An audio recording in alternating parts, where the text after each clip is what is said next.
กลับไปถามเมียเธอดูเสียก่อนถามดูให้แน่นอน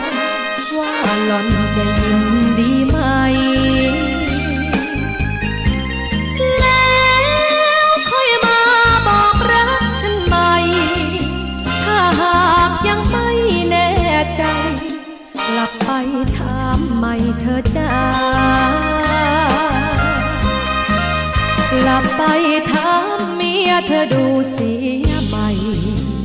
ถามดูให้แน่ใจถามใหม่แล้วค่อยมาหา